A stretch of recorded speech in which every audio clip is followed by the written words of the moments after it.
Hello students. तो बच्चों आज पढ़ेंगे हम एनसीईआरटी के न्यूमेरिकल्स, फिर से वर्क एनर्जी एंड पावर का पार्ट 5, फिफ्थ पार्ट, ठीक है ना। तो ये क्वेश्चन है आपका 6.17, the bob A of a pendulum. यहां बच्चों दो बॉब दिखाई पड़ रहे हैं आपके सामने। आप जानते हैं बॉब क्या होता है। सिंपल पेंडुलम आपने देखा है, छोटा सा एक पीतल का जो है बॉब होता है, स्फेरिकल टाइप का, वही बॉब है। उसको थ्रेड से जब लटका देते हैं बच्चों तो कुछ इस तरह दिखाई पड़ता है, और उसको हम जब रिजिड सपोर्ट से लटकाएंगे तो खींच के छोड़ देंगे तो ऐसे ऐसे ऑसिलेट करेगा अपने मेन पोजीशन के टू एंड फ्रो। जैसे यहाँ पे रुका हुआ है तो ये इसका मेन पोजीशन है, और इसके टू एंड फ्रो इधर उधर आगे पीछे ये ऑसिलेट करता है। तो यहाँ पर दो बॉब हैं, एक बॉब रेस्ट पे है टेबल पे, ठीक है, इस पॉइंट पर, और एक दूसरा बॉब यहाँ पे है, और ये टेंडेंसी इस तरह से है कि ये छूटने वाला, यहाँ से छूटने वाला है, मतलब छोड़ा जाएगा यहाँ से, और जैसे छोड़ेंगे तो ये टेंडेंसी आएगी ऐसे और इसको टक्कर मारेगी। ये बॉब जो है ए वाला बॉब इसको कोलाइड करेगा, इसके साथ टक्कर मारेगा। तो a pendulum released from 30 degree से रिलीज होता है, कोई मतलब नहीं, to the vertical hits another bob B. एक दूसरा बॉब बी है, उसको वर्टिकल ये हिट करता है। सेम मास, दोनों का मास सेम है। At rest on a table as shown in figure. How high does the bob A की हाई कितना हाई जाएगा, राइज होगा आफ्टर द कोलिजन। कोलिजन के बाद कितना ऊपर जाएगा। Neglect the size of the bobs and assume the collision to be elastic. आपको इसकी जो साइज है उसको नेग्लेक्ट करके चलना पड़ेगा, और कोलिजन आपको यहाँ पे एज्यूम करना है, एजम्पशन है कि इलास्टिक कोलिजन। क्लियर। तो इसको कैसे सॉल्व करेंगे, ये न्यूमेरिकल नहीं है बिल्कुल, ये थ्योरी है, और थ्योरी कैसे लिखेंगे आप सब जानते हैं। अपने लैंग्वेज में इसको लिखा जाता है बच्चों, और किसी का बताया हुआ अगर आप लोग रट्टा मारोगे तो दिमाग से निकल जाएगा। आप कॉन्सेप्ट को फॉलो करिए, ध्यान दीजिए। जैसे ही ये बॉब ए आएगा तो ये इसको टक्कर मारेगा, भिड़ेगा। अब थोड़ी जैसे आए टक्कर मार, ये भी उड़ जाएगा, ये भी साथ में उड़ जाएगा।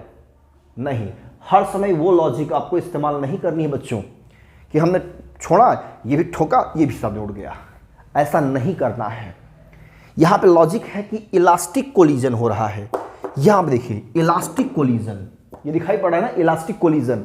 और बच्चों जब इलास्टिक कोलिजन की बात की जाए तो आप वहां पे काइनेटिक एनर्जी क्या करोगे, कंजर्व करोगे।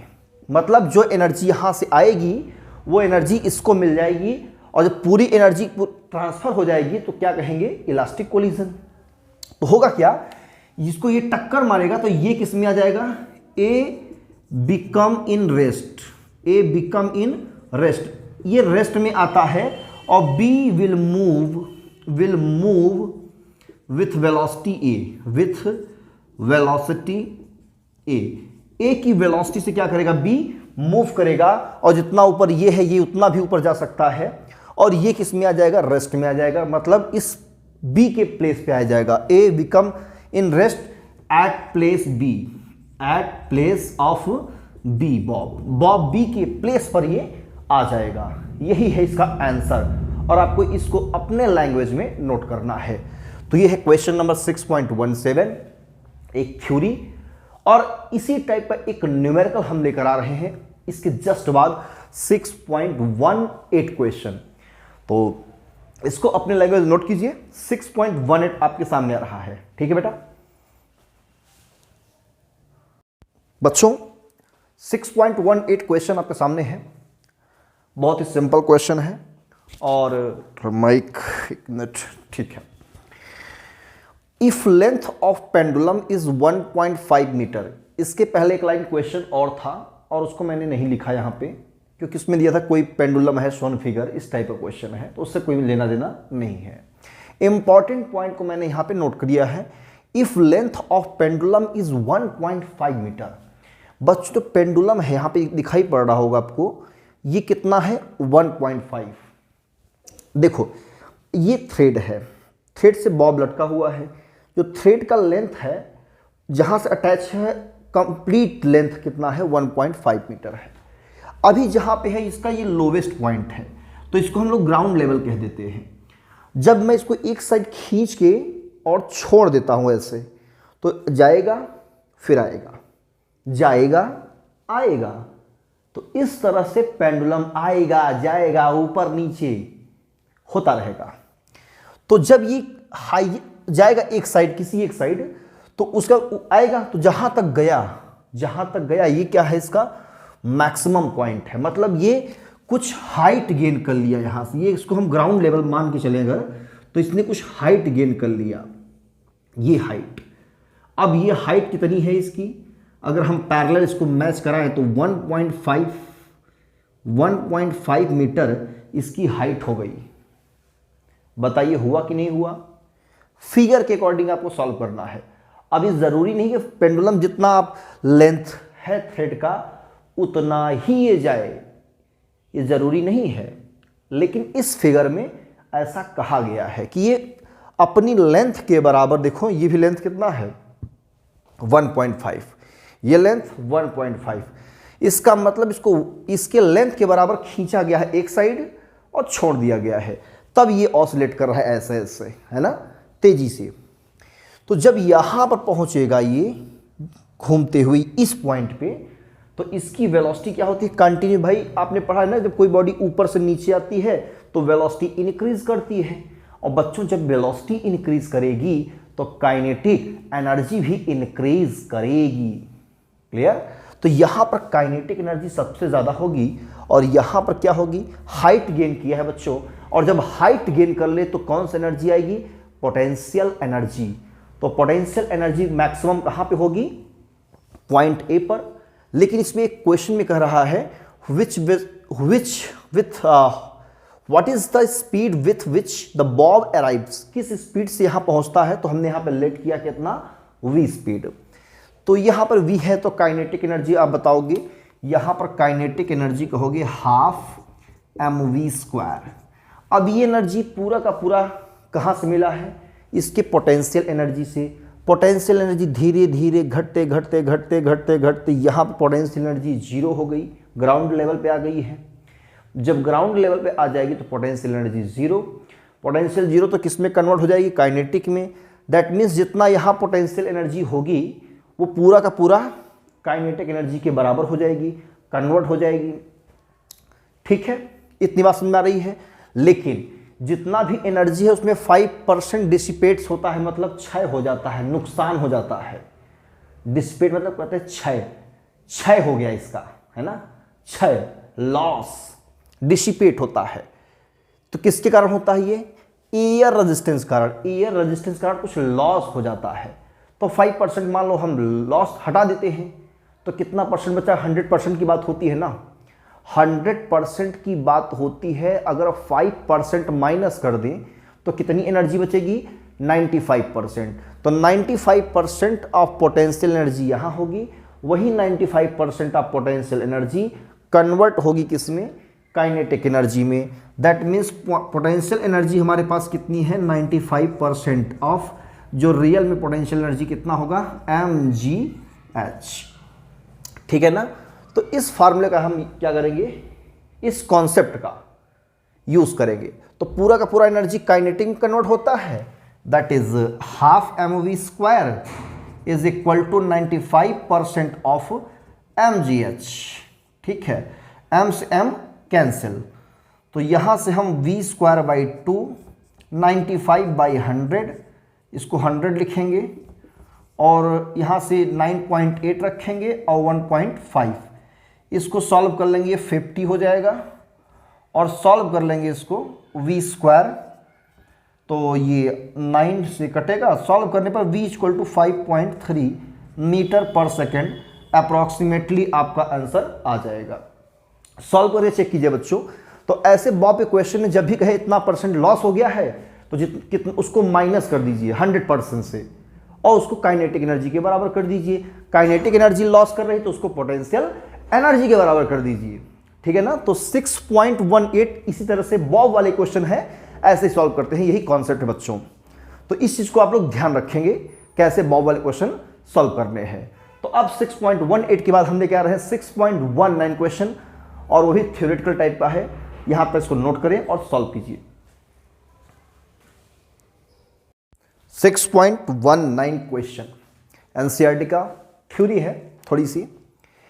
करें a trolley of mass 300 kg carrying a sand bag of 25 kg is moving uniformly with a speed of 27 km/h on a frictionless track. After while sand start leaking. sand जो होता है bag वो leakage करने लगता है, leaking out of a hole on the trolley's floor at the rate of 0.05 kilogram पर second. मतलब 1 second में इतना किलोग्राम लीकेज करता है। What is the speed of trolley after the entire sandbag? Entire the sandbag is empty. जब sandbag empty हो जाता है, खाली हो जाता है, तो खाली होने के बाद ट्रॉली की स्पीड क्या होती है? क्या स्पीड चेंज हो जाएगी या वही रहेगी?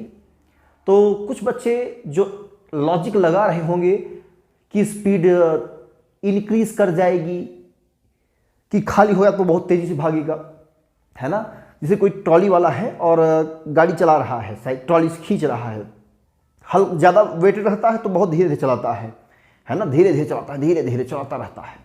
लेकिन जैसे ही हल्का होता है बहुत तेजी से भागने लगता है। तो वहाँ पर ये लॉजिक नहीं है, क्योंकि यहाँ पे लॉजिक ये है कि जो हमारा ट्रॉली है फ्रिक्शनलेस पे चल रहा है, फ्रिक्शनलेस, वहाँ फ्रिक्शन कोई अपना वर्क नहीं कर रहा है। दूसरा, यूनिफॉर्मली स्पीड से चल रही है, यूनिफॉर्मली स्पीड से मोशन में है ना। और उस पर सैंड बैग रखा हुआ है 25 किलोग्राम का। ये सैंड बैग क्या होता है आप जानते हो? सैंड बैग मतलब एक बोरी होती है जिसमें रेत या बालू भर देते हैं, कहीं बाढ़ के लिए, कहीं आर्मी वाले ले जाते हैं अपना बंकर बनाने के लिए, है ना। बहुत सारी चीज़ें सैंड बैग बना सकते हो आप लोग। एक बोरी होती है, कुछ नहीं है, तो मान लो बालू भरा हुआ है, तो धीरे धीरे वो कहीं से फट गया, लीकेज हो गया और धीरे धीरे बालू को जो है गिर गया, खाली हो गया। तो क्या उसकी स्पीड बदल जाएगी? वो खाली होने पर क्या होगा? कोई फर्क नहीं पड़ेगा, स्पीड जैसे है वैसे रहे। क्यों?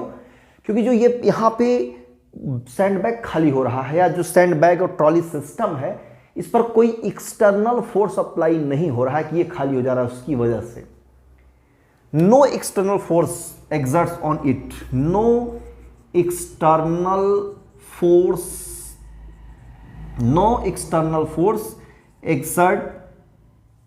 exert on it.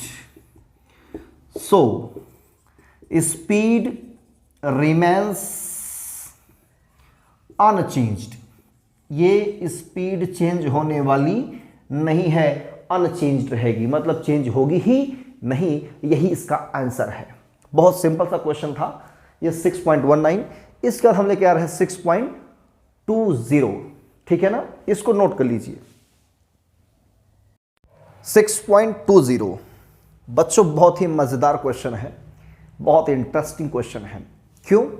क्योंकि वर्क डन कैलकुलेट करना है, लेकिन यहां पर मैथमेटिक्स अप्लाई होगा, कैलकुलस मेथड, डिफरेंशिएशन और इंटीग्रेशन दोनों ही यहां पे इन्वॉल्व होने वाला है। बहुत ही मजा आएगा आप लोग को सॉल्व करते हुए। अगर जिसका डिफरेंशिएशन इंटीग्रेशन वीक होगा वो पहले जाके मैथमेटिक्स सीखे। ओके, तो आइए देखते हैं। A particle of mass given है बच्चों, पहले इसको नोट कर लिया जाए। सॉल्व में मास गिवन है 0.5 kilogram, right. Travels in straight line with velocity, velocity given है बच्चों ax⁻3/2, वेयर a की वैल्यू कितना है 5 मीटर की power -1/2 second inverse. Small a की वैल्यू है और a यहां पे कांस्टेंट है और ये x के साथ वेरी कर रहा है वेलोसिटी। बच्चों इस तरह से वेलोसिटी की वैल्यू दी गई है। What is the work done by net force during its displacement from x = 0 to x = 2 metre. x = 0 से लेकर के 2 मीटर तक में जो नेट फोर्स अप्लाई हो रहा है, उसी नेट फोर्स के कारण जो वर्क है वो कैलकुलेट करना है। इसका मतलब फोर्स भी कहीं ना कहीं वैरी कर रहा है। क्यों? वेलोसिटी भी वेरी कर रही है, तो एक्सेलरेशन क्या होगा ये चेक करेंगे पहले, क्योंकि हमें फोर्स चाहिए, अभी फोर्स नहीं पता है, क्योंकि वर्क इज इक्वल टू होता है फोर्स इनटू डिस्प्लेसमेंट, और इंटीग्रेशन से F D x x1 xi से xf इनिशियल से फाइनल इंटीग्रेशन करके, ये आपने पढ़ा है। तो आइए सॉल्व करते हैं फटाफट, करेंगे इसका डिफरेंशिएट करेंगे और एक्सेलरेशन फाइंड आउट करेंगे। एक्सेलरेशन क्यों फाइंड आउट करेंगे? क्योंकि फोर्स चाहिए, force equal to mass into acceleration, mass given है, तो क्या करेंगे हम एक्सेलरेशन कैलकुलेट करेंगे। तो you know that using differentiating with respect to T, using differentiating with respect to T के रेस्पेक्ट करेंगे, dv upon dt is equal to ddt of a x की पावर 3/2। इसको थोड़ा सा और हम सॉल्व करेंगे। ये आपका एक्सेलरेशन हो गया। ये कैसे सॉल्व करेंगे इसको? इसका डिफरेंशिएशन तो इसके साथ होगा नहीं, एक ट्रिक लगाएंगे, छोटा सा ट्रिक। dAx की पावर 3/2 है, अपॉन dx कर दीजिए और इंटू dx अपॉन dt कर दीजिए, ऐसे कर दीजिए। जब इसका डिफरेंशिएशन इसके साथ नहीं होगा तो कुछ ट्रिक ऐसा लगा दिया करिए, भाई इसको काटिए, इसको काट दीजिए ऐसे, तो वही चीज़ तो मिला, वही मिलेगा ना बस। और dx अपॉन dt क्या है? डिस्प्लेसमेंट अपॉन टाइम, ये वेलोसिटी हो जाएगी आपकी। आगे रख देंगे, इसको हम अल्फा कह देंगे एक्सेलरेशन, क्योंकि a ऑलरेडी दिया हुआ है इसलिए हम अल्फा लेके चल रहे हैं, नो प्रॉब्लम। a कांस्टेंट है, बाहर करेंगे। ddx ऑफ x की पावर n, ये होता है n इंटू एक्स की पावर n माइनस 1। आप लोग पढ़े होंगे, पढ़ लीजिएगा। 3/2 x की पावर 3/2 माइनस 1, ये फार्मूला हो गया डिफरेंशिएशन, और ये हो जाएगी आपकी वेलोसिटी v। तो फाइनली कितना जाएगा आपका a 3/2 x 2 1 जा 2 1/2 आएगा, x पावर कितना जाएगा 1/2 ही आएगा ना, हाँ 1/2 आ जाएगा, ठीक है 1/2 सही। इस वेलोसिटी की वैल्यू जो ये आई है ये हम यहाँ रख देते हैं, तो ये आ जाएगा a x की पावर 3/2। नहीं समझे भाई, ये वेलोसिटी है ना, इस v की वैल्यू कितना गिवन है, ये वैल्यू यहाँ हम पेस्ट कर देते हैं, थोड़ा आपको और आसान मिल जाएगी, आसानी हो जाएगी सॉल्व करने में। तो क्या करेंगे इसके लिए, a स्क्वायर 3/2 मैं पहले लिख देता हूँ, अच्छा नहीं लग रहा है, तो a स्क्वायर हो जाएगा। यहाँ 1 और 3 4/2 हो जाएगा ना भाई, पावर्स क्या होते हैं मल्टीप्लिकेशन में ऐड होते हैं, तो x पावर 4/2 मतलब x स्क्वायर मिलेगा आपका। ये एक्सेलरेशन आ गया alpha 3/2 a square x square. तो यहाँ आप क्या देख रहे हो, यहाँ यही देख रहे हो ना कि ये भी वैरी कर रहा है x के साथ में। तो फोर्स कैसे निकालेंगे, force is equal to mass into acceleration m alpha, तो आ जाएगा 3m into 3/2 a square x square. आपका फोर्स मिल गया है, ये है आपका फोर्स। क्लियर? जब फोर्स आ गया तो आप कैलकुलेट करना है वर्क डन। तो वर्क डन के लिए सिंपल सा फार्मूला आप लोग ने पढ़ रखा है, बहुत ही simple formula, W is equal to integration f dx 0 xi to xf initial से फाइनल, ये आपने पढ़ लिया है। तो यहाँ इनिशियल कितना है 0 और फाइनल कितना है 2। इसको सॉल्व करते हैं और आप लोग भी सॉल्व कर सकते हैं। अब हम इरेज करेंगे इसको ऊपर से, तो x इक्वल टू 0 से 2, तो इसको थोड़ा सा हम क्या करेंगे, थोड़ा सा इसको इरेज करेंगे अपने काम भर के लिए और थोड़ा सॉल्व कर लेंगे बहुत ही सिंपल तरीके से। बहुत परेशान करता है एनसीईआरटी का प्रॉब्लम, है ना बच्चों, बहुत परेशान करता है। आइए परेशानी को दूर करते हैं। Work done is equal to F की वैल्यू है 3/2 m a square x square dx, limit हो जाएगा 0 से 2 इतना हो जाएगा। ये कांस्टेंट है, ये पूरा कितना 3/2 m a square x square dx 0 to 2। इसको भी सॉल्व कर लेंगे, जल्दी जल्दी आप लोग भी नोट करके इसको सॉल्व करते हैं, देखते हैं कितना आंसर आता है। चलिए आपका ही कहा बड़ी बोरिंग फील होती है ना न्यूमेरिकल सॉल्व करते समय, मन नहीं करता है सॉल्व करें न्यूमेरिकल, बस थ्योरी पढ़ ले काम हो जाए। ऐसा थोड़ी हो सकता है। न्यूमेरिकल फिजिक्स की जान है। जब तक न्यूमेरिकल नहीं आएगा ना तब तक फिजिक्स नहीं सीखा आपने, ठीक है। तो यहां पे क्या करेंगे, इंटीग्रेशन x की पावर n dx वाला फार्मूला अप्लाई करेंगे। तो 3/2 ma², x पावर 2 + 1/2 + 1, लिमिट लग जाएगा यहाँ पे, वैरी करेगा 0 से 2। तो ये 3/2 ma², x³ 0 to 2/3, 3 कैंसिल, 1/2, मास की वैल्यू गिवन थी 0.5, अभी हमने जस्ट आपको दिखाया था।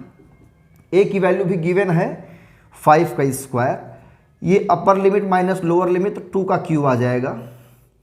दैट यू कैन से 0.5 × 25 × 8/2, 4 जा और 4 5 जा 22, यानी 50 जूल आंसर आपका आ जाएगा। यही है बच्चों एनसीईआरटी का क्वेश्चन। 6.20 का आंसर 50 जूल आएगा। और ऐसे ही सॉल्व करते हैं जब भी हम इक्वेशन वाले क्वेश्चन देखते हैं, ठीक है ना। तो ये है 6.20। आपके 4 क्वेश्चन कंप्लीट होते हैं। आप लोग भी बोर हो रहे होंगे, हम भी बोर हो रहे हैं। नेक्स्ट वीडियो में, समझ रहे हैं ना, नेक्स्ट वीडियो में हम लेकर आएंगे इसकी आगे के क्वेश्चन। और तब तक आप लोग ट्राई करें खुद से क्वेश्चन को सॉल्व करने की, नहीं तो हम तो हैं ही ना सॉल्व करने के लिए। तो मिलते हैं नेक्स्ट वीडियो में, नेक्स्ट लेक्चर पार्ट के साथ। तब तक के लिए पढ़ें। All the best, thank you.